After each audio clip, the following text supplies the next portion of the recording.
Alors aujourd'hui on va parler de merge request. Ouais. Avec un petit teasing, ouais, vous faisiez comment avant. En fait vous allez voir que finalement ça apporte tellement de trucs qu'on se dit effectivement sans ça, on voit pas trop comment on peut faire les choses simplement et travailler sereinement en fait.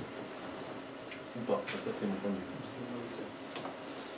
Alors avant de parler de merge request, il faut parler de feature branch. Ça c'est le point de départ. Je vais mettre debout, ça va être plus simple. Il faut même se remettre un petit peu en arrière sur comment on faisait historiquement sur SVN. On faisait ce genre de choses avec une branche sur laquelle on venait injecter des commits qui constituaient des fonctionnalités. Donc on se retrouvait assez rapidement à faire un commit ici pour une fonctionnalité, puis un autre pour une seconde fonctionnalité, un troisième, et puis en fait, ah bah non, on n'avait pas fini de travailler sur la première fonctionnalité, donc on venait réinjecter un second commit pour la même fonctionnalité, un peu plus haut. Finalement on se retrouvait à avoir une espèce de bazar avec des commits pour plusieurs fonctionnalités qui se retrouvaient isolées, et on avait du mal à dire, eh ben ma fonction c'est ça. C'était finalement un bout de tout ça. Bon, alors à un moment donné, il y a un truc qui s'est produit, c'est qu'on est passé sur Git, et Git ça a permis de faire des branches beaucoup plus facilement. On pouvait déjà le faire ça sur SVN, des branches, mais c'était un peu contraignant, donc on ne le faisait pas.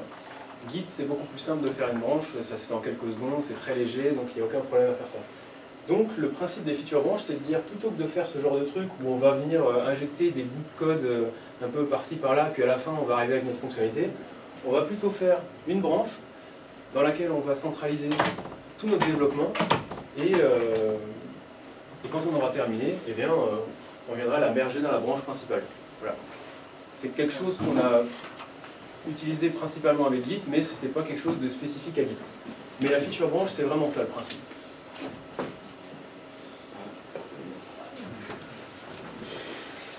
Alors, je crois que la sécurité va nous toper. Donc à quoi ça sert? Parce que du coup, on voit bien, donc on a compris le principe, ça a l'air d'être mieux, mais pourquoi vraiment c'est mieux? Déjà, ça permet d'isoler. Plutôt que d'avoir un bout de commit en bas, 2-3 commits au milieu, et puis un autre bout de commit plus haut, on va vraiment centraliser tout à un seul endroit. Donc, ça permet vraiment de découpler le développement de la fonctionnalité de son intégration dans le projet. Ça permet une deuxième chose, c'est le travail sur plusieurs fonctionnalités en même temps. Si vous êtes sur, historiquement, SVN, vous commencez à travailler, vous faites un commit, et là vous dites, mince, je dois travailler sur un autre sujet, ça va pas être simple.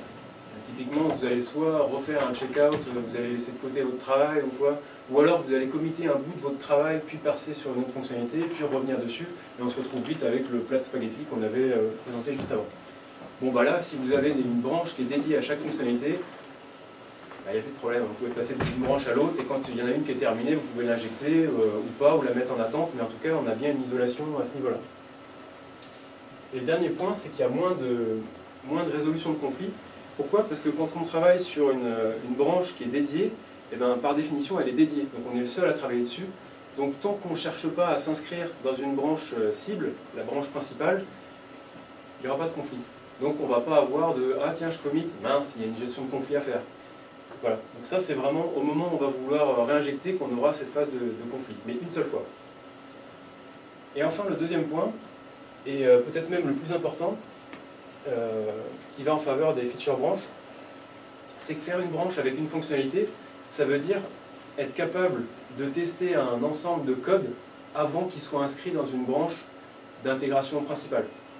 Donc ça veut dire typiquement que si on a une branche dédiée, on peut passer les tests unitaires dessus. On peut passer une calimétrie dessus. Voilà. Typiquement ça on le faisait avant, mais on le faisait après. On committait sur une branche principale, et après il y avait les sonars qui passaient, et les tests unitaires, et on prenait un mail pour nous dire « Ah, t'as cassé le truc ». Voilà. Mais c'était trop tard en réalité. La feature branch, c'est vraiment l'idée de, on prépare une fonctionnalité, on la développe, elle est finie, on passe la calimétrie dessus, on passe des tests dessus, et une fois que tout ça c'est bon, on l'injecte. Mais on sait que quand on injecte une fonction, elle est clean, elle est vraiment terminée. Voilà, donc ça c'est vraiment pour la feature branch. La merge request, c'est très très lié à ça, vous allez voir. Juste me permet de, sur ton premier point, il y a un point qu'on ne voit pas forcément, c'est que parfois on nous demande de décaler une fonctionnalité dans un autre projet. Et quand les commits ils étaient partout dans ma branche principale, c'était la mort à isoler, à sortir et à remettre dans le projet d'après. Donc ça nous simplifie aussi d'un point de vue gestion de projet.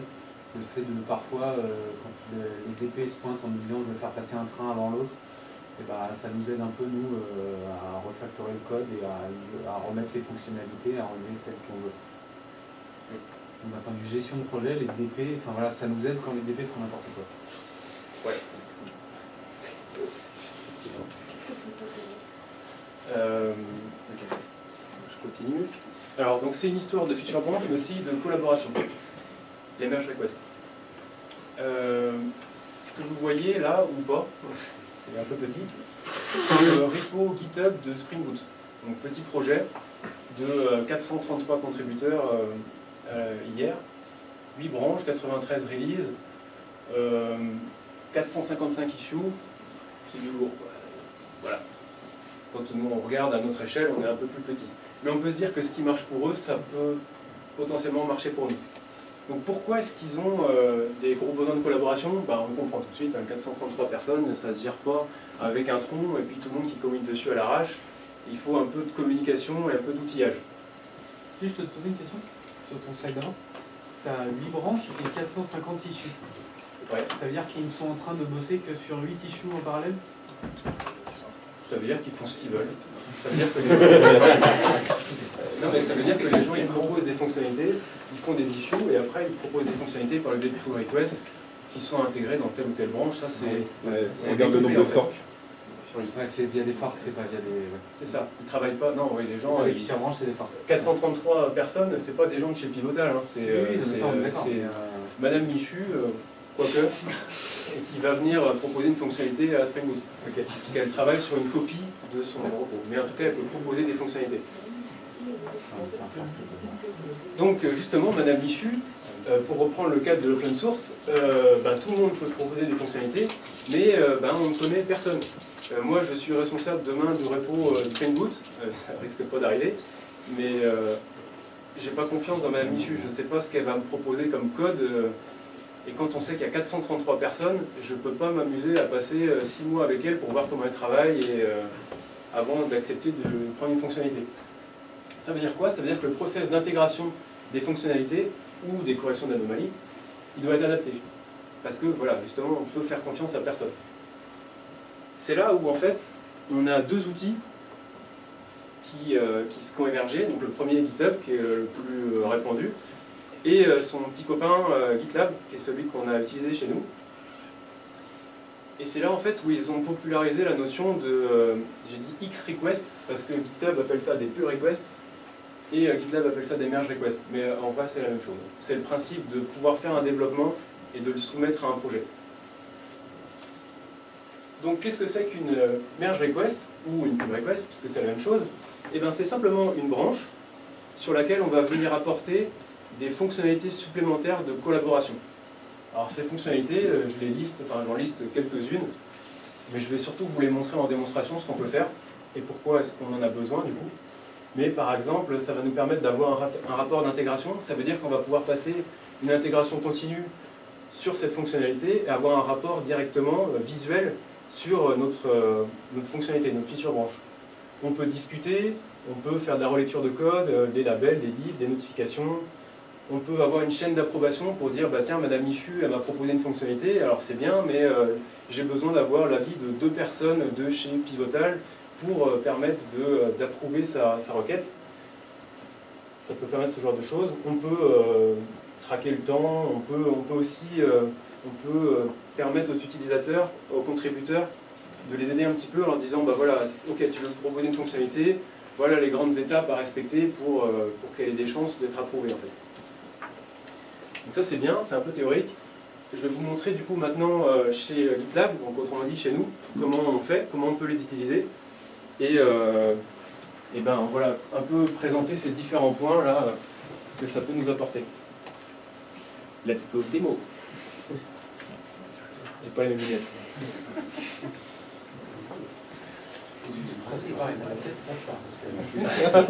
La tête,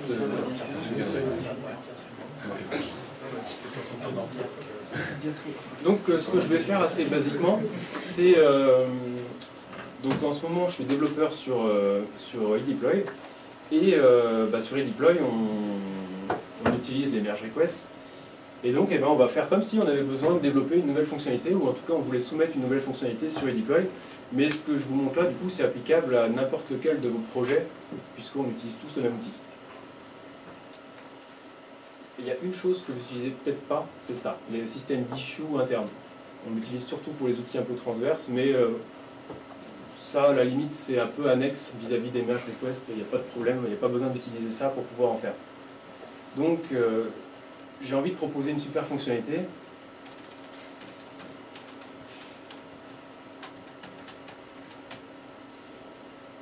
Voilà. Je soumets une demande, une issue en fait, d'amélioration, une demande. Ça, classiquement, vous le faites sous Jira. Voilà, c'est ce qu'on fait sous Jira, sauf pour les projets type les composants communs DevOps, ce genre de choses. On n'a pas d'issue manager de type Jira, donc on va venir utiliser plutôt celui-là. Mais cette partie-là n'est pas la plus importante. Donc on crée notre demande de super fonction, soit sous Jira, soit sur GitLab. Et ensuite, directement ici, on clique pour créer une merge request. Autrement dit, on va créer une branche en fait. Quand on crée une merge request, c'est sous-entendu qu'on crée une branche dans laquelle on va faire notre développement. Donc une merge request, c'est ça, tout simplement. C'est une vue sur une branche, avec un ensemble d'outils qu'on voit au-dessous. Donc on a la possibilité de discuter, de voir les commits associés à cette fonctionnalité, voir une vue consolidée que je vais vous montrer juste après. Voilà, donc je vais développer ma super fonctionnalité. Elle va être assez simple. Donc la première chose que j'ai à faire, donc je suis sur la copie de mon repos en local. Donc je fetch pour récupérer la nouvelle branche que je viens de créer en fait. Voilà, qui est ici. Il crée automatiquement en fait la branche associée avec le nom de la demande. Et oui, je le fais avec Tortoise parce que c'est plus visuel. Donc je bascule sur ma branche après.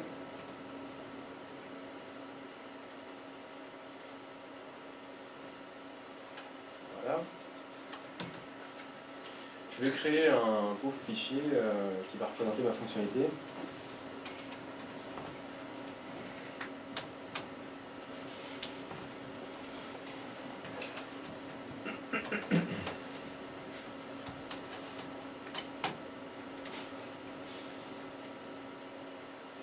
Et je vais committer ma fonction classiquement.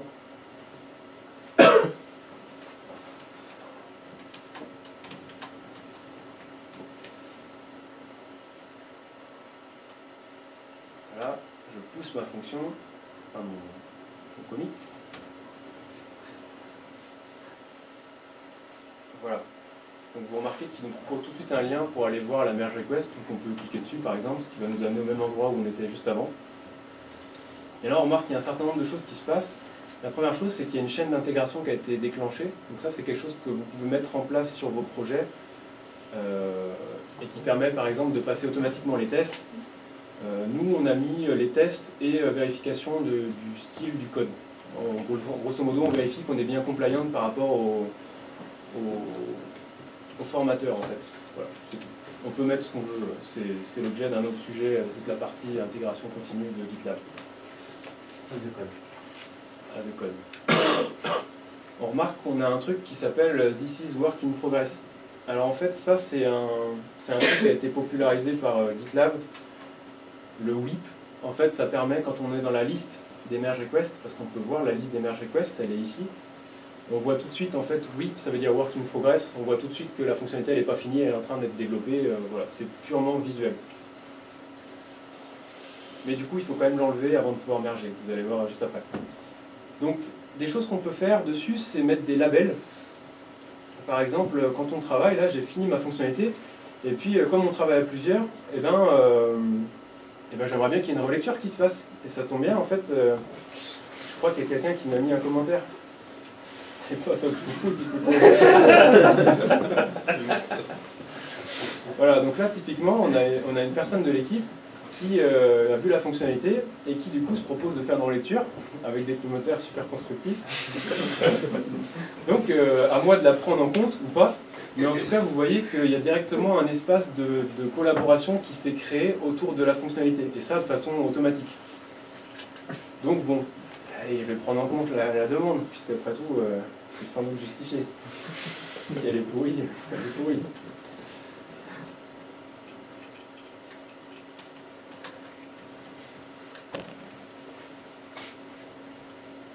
Toujours pas comme foufou.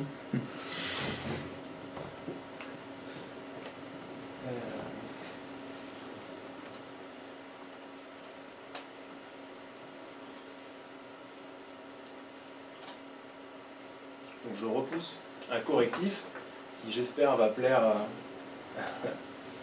la personne de l'équipe qui a relu. Donc si on regarde ce qui se passe ici, la GitLab qui merde.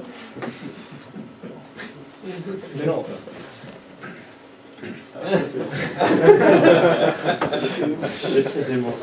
Ça, vous pouvez pas la prévoir. Bon. En général, il revient assez rapidement. Est-ce qu'il y a une corrélation entre le fait que tu es comité et que tu as pété le Ah, c'était vraiment une fonctionnalité de la merde. de la mort? Bon.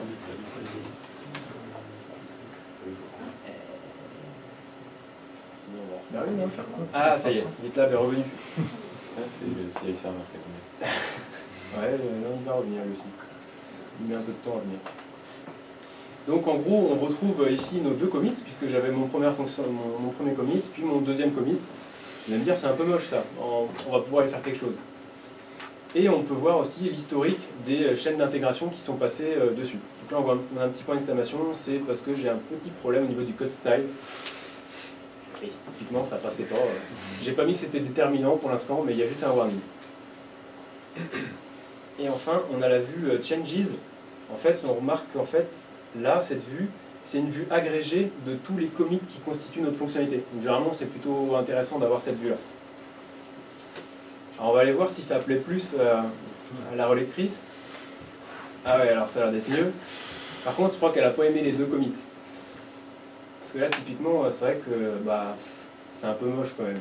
On aimerait bien avoir un seul commit pour la fonctionnalité. Il n'y a pas besoin d'en avoir deux. Donc un truc qu'on peut faire, c'est directement ici. Comme on est tout seul chez nous, on a le droit complètement de réécrire l'histoire. Avec Git, on peut modifier ses commits, les réordonner, les casser, les couper, on peut faire tout ce qu'on veut. Tout est possible. La seule problématique, c'est quand on est dans une branche sur laquelle collaborent plusieurs personnes, si on modifie l'historique, on va se faire haïr de nos petits copains parce qu'ils vont plus du tout s'y retrouver, ils vont essayer de faire des push, ça va plus marcher, ils vont tout de suite, ça va nous dire bah non, t'es pas synchronisé. Donc le seul moment où on peut modifier notre historique, c'est quand on est sur notre branche tout seul. En l'occurrence, là on y est, donc on va pas s'en priver, on va essayer de faire un truc propre, c'est pas la peine de mettre deux commits pour une même fonctionnalité. Donc une manière de faire, avec Tortoise par exemple, on peut faire un truc comme ça, combine to one commit. Tac. Et ensuite, on repousse. Alors vous noterez que je coche une case. Si je la coche pas, je vais me faire jeter. Par défaut, on n'a pas le droit de réécrire l'historique Git. Sauf si on force. Et le seul moment où on a le droit de forcer, c'est quand on est tout seul. On vient de le dire pour les bonnes raisons, c'est que sinon on casse tout le travail des autres.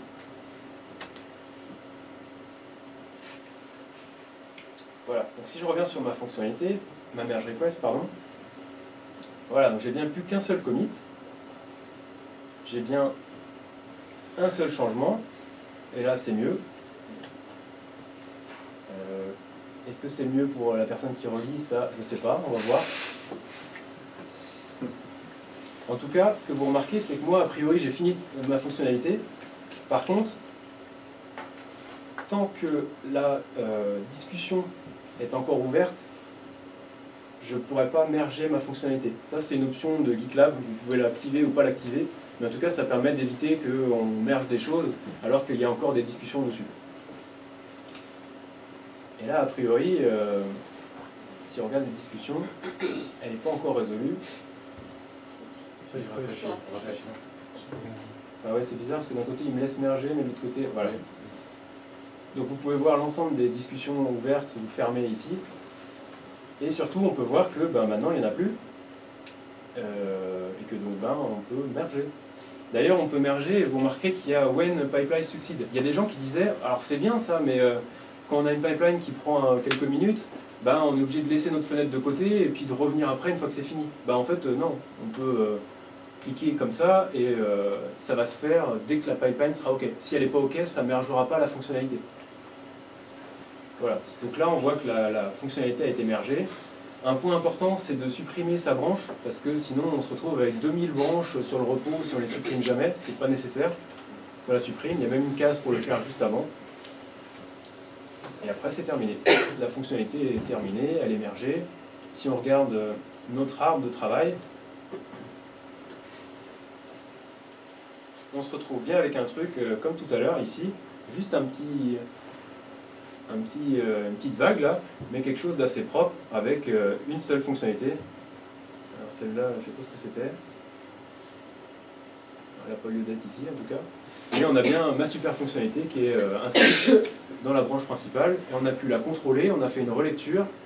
Vous avez vu qu'il y avait des outils pour travailler dessus en collaboration.